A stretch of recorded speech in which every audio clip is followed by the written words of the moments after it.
2021년도 디딤돌 과제 2차 평가에서 원스톱 평가에 전화, 질문 어떤 것들이 나왔는지, 실제 전화 통화를 통해서 이루어진 질의응답 내용들을 살펴보고 이런 질문들에 대해서는 어떻게 대답해야 될지 알려드리도록 하겠습니다.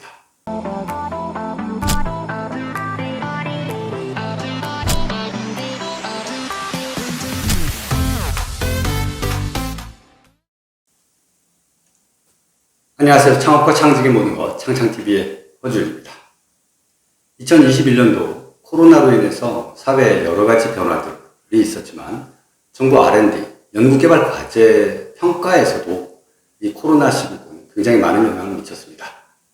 2021년도에는 그 전에는 한 번도 시도되지 않았던 발표평가 방식을 도입했는데 원스톱 평가입니다. 지금까지는 정부의 모든 연구개발 지원 사업은 1차 서류평가 그리고 2차 발표평가를 통해서 선발을 했는데요.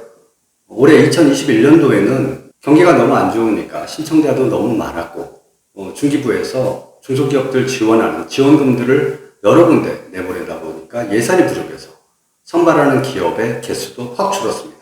신청하는 기업은 많아지고 그리고 선발하는 기업의 수는 줄어드니까 당연히 경쟁률은 높아지겠죠. 이렇게 전년 그 어느 때보다도 경쟁률이 높은 상황에서 정부에서 선택한 평가 방법은 바로 원스톱 평가입니다. 원스톱 평가는 1차 서류평가와 2차 발표평가를 통합해서 한 번에 서류평가도 하고 발표평가도 한다는 겁니다. 그런데 발표평가를 기존의 프레젠테이션 방식으로 20분 발표, 20분 질의응답으로 하자니 시간이 너무 많이 걸리고 또 앞팀, 뒷팀 사이에 인터벌도 둬야 되니까 하루에 한 팀에서 평가할 수 있는 개수가 10개를 넘지 못하거든요. 그래가지고 이렇게 수많은 수백 개, 수천 개의 과제를 선발하는 데 한계가 있기 때문에 올해에는 원스톱 평가라는 것을 도입했습니다. 사전에 사업계획서를 평가위원들이 1차적으로 한번 검토하고 검토 과정에서 궁금한 점이 있으면 사전 질문을 통해 가지고 미리 올려놓고 그러면 업체에서 그 사전 질문에 대한 답변을 미리 올려놓으면 어느 날 특정 날짜와 시간을 정해서 그 시간에 주관기관의 과제 책임자에게 전화를 걸어서 필요한 부분만 물어보고 답변을 듣는다. 이게 바로 원스톱 평가입니다. 이 원스톱 평가는 굉장히 단점이 많죠. 이를테면은 과제 책임자가 이 기술이 어떤 기술이다. 그리고 사업적으로, 기술적으로 어떤 의미를 갖는다라는 것을 충분히 설득력 있게 전달할 수 있는 기회는 굉장히 부족합니다. 반면에 너무나 일반적이고 뻔한 질문들만 심사위원들이 할 수 있다. 그리고 심사위원들이 우리 사업계획서의 본질적인 내용을 충분히 이해하고 있는지 아닌지를 발표자가 알 수가 없다는 겁니다. 왜냐하면 평가자는 사전 질문을 통해서 일반적인 내용들만 지금까지는 올렸고요. 그리고 전화 평가를 통해서 나오는 질문도 우리 기술 개발에 특화된 전문적인 질문을 하는 것이 아니고 너무나 일반적인 질문들을 중심으로 질문을 한다는 겁니다. 자, 그러면 2021년도 디딤돌 과제 2차 평가에서 지금까지 나왔던 원스톱 평가에 전화, 질문 어떤 것들이 나왔는지, 실제 전화 통화를 통해서 이루어진 질의응답 내용들을 살펴보고 이런 질문들에 대해서는 어떻게 대답해야 될지 알려드리도록 하겠습니다. 자, 그러면 먼저 실제로 지난주에 디딤돌 과제 전화 평가를 통해 가지고 이루어졌던 녹음 파일을 살펴보면서 어떤 질문이 나왔는지 한번 들어보도록 하겠습니다. 요 기술 개발 결과물이 기제품 제작과 모바일 앱이라고 적혀 있는데 맞나요? 네네. 이거 성공적으로 제작한 건지 모바일 제품가 제대로 작동하는지 이 확인은 어떻게 하실 생각인가요? 네, 이 첫 번째 질문은 주관기관이 개발하려고 하는 그 개발 기술이 개발이 완료되면 어떤 결과물로 도출이 되느냐라는 것에 대한 질문입니다. 이것이 제품으로 나오는 것인지 소프트웨어로 만드는 것인지, 그리고 소프트웨어일 경우에 이게 시스템 소프트웨어, 패키지 소프트웨어 이런 것들로 만들어지는지 아니면 모바일 앱으로 만들어지는 건지, 아니면 인터넷을 통한 플랫폼 서비스로 이루어지게 되는 것인지, 결과물의 형태를 물어보는 것이고, 그 결과물이 나왔을 때 이것이 잘 만들어졌는지 잘 못 만들어졌는지를 어떻게 확인할 수 있느냐, 그 방법이 사업계획서에 충분히 설명이 되어 있느냐라는 것에 대한 질문이에요.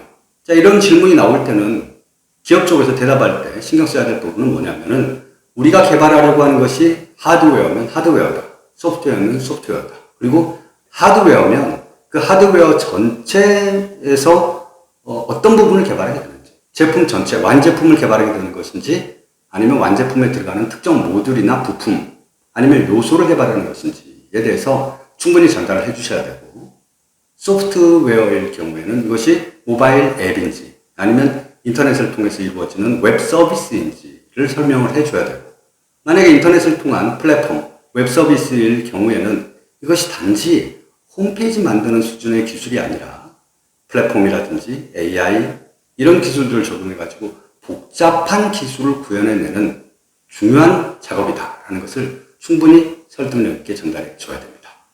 자, 그럼 또 다음 질문 한번 들어보겠습니다. 개발 결과물 확인을 보통, 그러니까 완성도를 네. 어떻게 하고 계신 거예요? 앱이 제대로 작동하는지 이런 시험은 네네. 어떤 방식으로 하실 건가요? 네, 이런 질문들 많이 합니다. 뭐냐면은 이제 과제 개발 기간이 끝나서 결과물이 나왔다라고 했을 때 그것이 잘 나왔는지 잘 못 나왔는지 어떻게 확인시켜 줄 거냐라는 거죠. 이럴 때는 간단하게 대답하면 됩니다. 정량적 목표의 성능 지표를 공인 시험평가기관을 통해 가지고 측정해서 그 결과 보고서로 보고를 하겠다.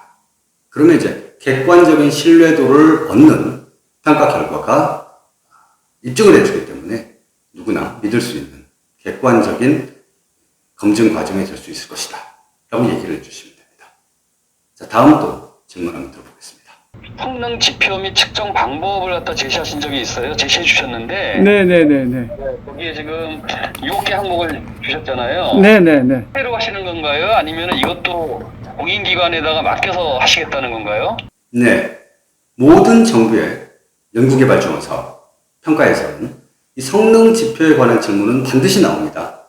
성능 지표가 뭐 부족하다, 지금은 4개밖에 안 적었는데 이거 가지고 되겠느냐, 뭐 이런 거라든지, 아니면 성능 지표가 소프트웨어에 관한 부분만 있는데 하드웨어, 제품에 관한 거는 왜 없냐, 뭐 이런 거라든지, 아니면 뭐 시간에 관한 것들만 있는데 정확도에 관한 건 왜 없냐, 뭐 이럴 수도 있고요. 기능적인 부분들만 있고 소비자 만족도에 대한 설문조사 같은 건 왜 없냐, 또 이런 질문이 나올 수도 있습니다. 각각의 기술개발 특징에 따라서 성능지표를 무엇으로 할 것인지는 평가자의 관점 혹은 사용자의 관점에서 생각하면 훨씬 더 쉽습니다. 성능지표를 뭘로 할 것이냐, 정량적 성능지표를 어떻게 삼을 것이냐는 내가 적기 좋은 거를 적는 게 아니고, 어떤 상대방, 이 제품을 혹은 서비스를 사서 사용할 기업이나 소비자가 이 제품이 좋다, 이 서비스가 좋다 라고 판단을 하려면 무엇에 대해서 그 사람들이 입증을 해줘야지 우리 제품을 쓰고 사용할 것이냐 라는 지표를 거꾸로 생각해 보시면 훨씬 더 설득력이 있는 객관적인 지표가 나올 수가 있습니다. 이런 이제 객관적인 지표로 이야기하는 정량적 지표의 성능 지표는 주관기관이 자체적으로 평가한다 그러면 신뢰도가 굉장히 떨어지죠. 가급적이면 공인평가기관에 의뢰해서 시험평가를 받겠다, 그리고 그 평가 결과 보고서를 제출하겠다라고 대답하는 것이 정답입니다. 공인평가기관은 콜라스라고 하는데요, 각 분야마다 전파면 전파, 기계면 기계, 소프트웨어면 소프트웨어 분야마다 콜라스, 정부에서 지정한 공인인증 평가를 할 수 있는 기관들이 있습니다. 가급적이면 정부 산하의 기관에서 하는 게 좋고요. 민간 시험 연구소라고 하더라도 콜라스 인증을 받은 기업을 통해서 평가를 받는 게 좋습니다. 자, 다음도 한번 들어볼까요? 이거 다른 경쟁 제품 보니까 경쟁 제품 보통 한 1000W 정도, 예. 1kW 정도 되는데 예. 소비전력이 3분의 1밖에 안 되는데 3분의 1 소비전력 갖고 이는 기능을 다 나타낼 수. 네, 여기서는 이제 구체적으로 전력 사용량, 와트수에 대해서 질문을 하고 있는데 주관기관이 개발하려고 하는 것이 제품인지 소프트웨어인지에 따라서 질문의 방식은 달라질 수가 있지만 내용은 동일합니다. 뭐냐면 기존의 비슷한 분야의 제품이나 서비스에 비해서 주관기관이 새로 개발하려고 하는 기술이 얼마나 향상되었으며 기존의 것은 왜 그 정도 수준이고 주관기관은 어떤 것들을 개선함으로써 그것보다 기능적으로, 기술적으로 더 향상될 수 있는지에 대한 설명을 듣고 싶은 질문입니다. 이런 경우에는 이제 기존의 제품이나 서비스들이 채택하고 있는 방식이라든지 스펙 같은 것들을 구체적으로 나열해 주고요. 그것들에 비해서 우리 주관기관이 어떤 부분의 기술을 개선해 가지고 성능이 향상될 수 있는지를 신뢰할 수 있을 정도로 충분히 구체적으로 설명해 주면 좋습니다. 또 질문 들어볼까요? 혹시 마케팅 전략에서 예. 가격 전략을 어떻게 세우고 계신 거예요? 네. 이번에는 제품이나 서비스의 가격을 묻는 질문이네요. 이렇게 이제 가격이라는 질문이 나왔을 때는 다른 제품들은 얼마 정도 하는데 우리는 얼마 정도 할 것이다 라는 대답을 하는 게 좋고요. 거기에서 바로 끝날 것이 아니고 이 가격으로 판매할 수 있으려면 영업망이 어떠어떠해야 하는데 우리는 마케팅을 어떻게 진행해 오고 있다 라는 마케팅의 진행 현황과 앞으로의 계획 같은 것을 같이 이야기해서 한 개당 얼마를 1년에 몇 개 팔아서 연매출 얼마 정도 나올 것으로 예상하고 있다. 로 전체적인 내용을 대답해 준다면 훨씬 더 좋은 인상을 받을 수가 있을 것 같습니다. 지금까지 이제 그 몇 가지의 질문 사례들을 가지고 디딤돌 과제 원스톱 평가에서 어떤 전화 질문을 하는지 살펴봤는데요. 이 외에도 나오는 질문들이 몇 가지가 있습니다. 가장 전형적인 것이 차별성입니다. 기존의 제품들은 어떤 것들이 있고 주관기관이 개발하려고 하는 제품이나 서비스가 그것들과는 어떻게 다른가? 그리고 그 제품이나 서비스는 이미 이 시장을 형성해가지고 유저를 확보하고 있는데 주관기관은 신규 사업자로 진출을 해가지고 그 시장을 어떻게 획득할 것이냐? 마케팅에 관한 질문이죠. 그러니까 시장 창출 방안이라든지 광고, 홍보, 사용자 확대를 위해서 구체적으로 어떤 노력을 기울일 것이냐. 이런 이제 대답을 해줘야 됩니다. 너무 일반적인 블로그 마케팅 할 것이다, 온라인 마케팅 할 것이다. 이렇게 키워드로만 대답할 것이 아니고 실제로 어떠한 인플루언서를 섭외해가지고 유튜브라든지 인스타그램을 통해가지고 어떻게 홍보를 하겠다라는 구체적인 내용이 들어가줘야 됩니다. 그리고 이 디딤돌 과제는 기본적으로 이제 15페이지로 작성 내용이 제한되어 있지 않습니까? 그러니까 당연히 모든 내용을 충분히 작성하는 데는 한계가 있습니다. 그러다 보면 연구개발 내용 부분이 좀 부족하게 작성될 수밖에 없거든요. 그러다 보면 이제 전화 질문을 통해 가지고 기술 개발 내용이 상당히 미흡한데 이런 것들은 어떻게 하느냐, 저런 것들은 어떻게 하느냐, 이런 구체적인 기술에 대해서 질문이 나오는 경우가 가끔 있습니다. 그럴 경우에는 대답을 하기 전에 이 디딤돌 과제가 15페이지라는 작성 한계가 있어서 내용을 충분히 쓰지 못했다. 죄송하다. 라고 먼저 얘기를 하고요. 그리고 사업계획서에 작성하지 못했던 기술적인 디테일을 풀어서 알아듣기 쉽게 설명해 주는 것이 중요합니다. 그리고 이제 가끔 나오는 질문 중에 이런 게 있습니다. 대부분 이제 디딤돌 과제는 초기 기업들이 신청을 하잖아요. 그러면 인력이 충분하지 않을 수밖에 없잖아요. 10명, 20명 있는 기업들이 1억 5천짜리 디딤돌 과제를 신청하는 경우는 그렇게 많지 않습니다. 그러니까 당연히 주관기관에는 인력이 좀 부족해 보일 수밖에 없죠. 그렇지만 이제 질문자, 평가자 입장에서는 질문이 나올 수밖에 없습니다. 지금 직원이 4명, 3명밖에 안 되는데 연구 인력이 충분히 확보된 거 맞느냐? 이런 질문이 나올 수 있거든요. 그러면은 지금 연구 인력으로 되어 있는 3명, 4명이 핵심 기술을 개발하는 전문 인력이고 부족한 인력은 이 과제가 선정이 되면 신규 채용을 통해 가지고 2명, 3명을 더 확보하겠다.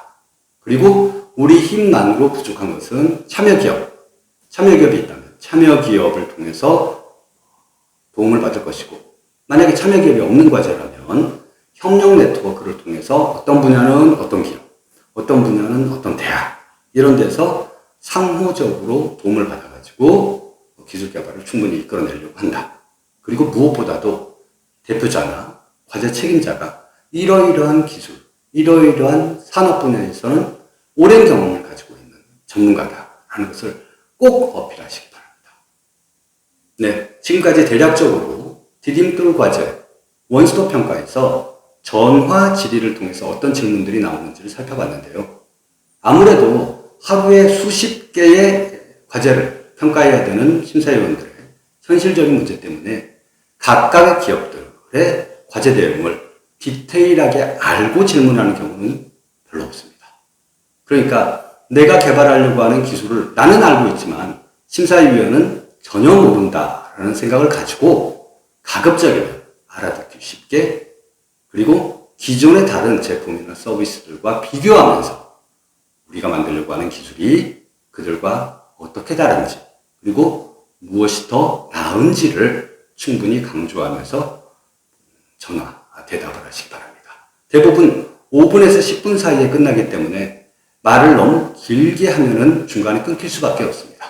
가급적이면 두괄식으로 먼저 대답을 하고 필요한 질문에 대한 답변들을 서서히 풀어서 대답해 주는 것이 좋습니다. 그러면 끊기더라도 핵심적인 내용은 충분히 미리 전달할 수 있기 때문입니다. 네. 올해 2021년도 디딤돌 과제는 상반기, 하반기 단 2번밖에 선발하지 않고요. 이번 8월 원스톱 평가, 전화 질의응답이 디딤돌 과제 2차 사업의 마지막 평가 관문입니다. 좋은 성과 있으시기를 바랍니다.